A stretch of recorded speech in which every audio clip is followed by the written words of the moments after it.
ئەم جوولە و ئارامی لە بازار و گەڕەکەکانی خورمات و بەدی دەکرێت بە وتەی هاوڵاتیانی شارەکە لە سایی هێزەکانی پێشمەرگەدایە.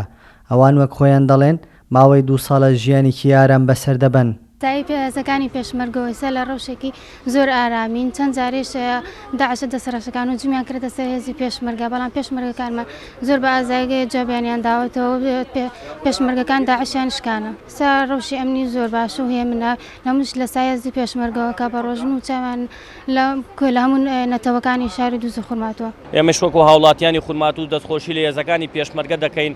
هیچ دڵ و ڕاوکێک لە لای هاوڵاتیانی خورمات و دروست نەبووە. ئێمە زۆر متمانەمان بە هێزەکانی پێشمەرگە هەیە و کە ناوچەکانمان دەپارێزن بێن جیاواسی. یەکەم جا خوای گەورە، دووەم جا پێشمەرگە بەڕاستی پشتیوانیمانیەکەن، بەڕاستی ئارامی شاریان پارێزتووە، شەو نەخوونیەکەن، هیلاکن، بەڕاستی ینی لەوەچەکان زۆر ماندوون لە پێناو شارەکە ئێمە دەست خۆشببینیانەکەین، هەوادار هەر سەرکەوتوو بن دا ئێمە سەرکەوتوو بن ئینشاءڵڵا.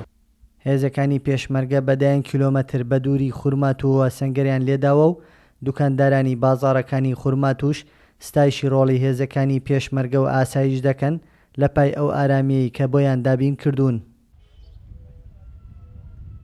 بەگشت بیر و باوەڕە کاملمان بە هێزی پێشمەرگە هەیە. تاقی هێزە لەم سنوورە تا ئێستا چۆکی بۆ داعشدانە ناوە و داشی نانە. داعش لە گەورەترین قیمەی دەسەڵات هاوی نەیتوانی سەنگەرەکان هێزی پێشمەرگە لە دووس خورمات و بڕۆخێنێ و بە حەیاتی تازەوەدا ناتوانێت.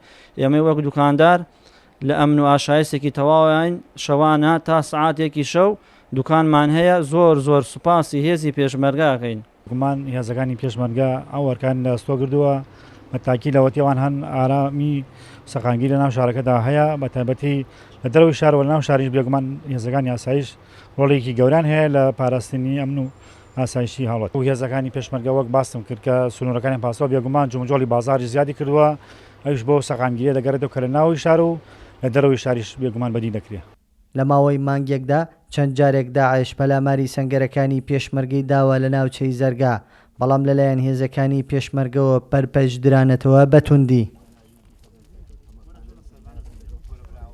چین و توێژەکانی خورمات و ڕێدەگەێنن تاکە متمانەیان بە هێزی پێشمەرگەیە کە بتوانێت ئارامیان بۆ دابین بکات و هەر لە سای هێزەکانی پێشمەرگەشدایە بە ئاسایش و ئۆقرەی ژیان دەگوزارێنن.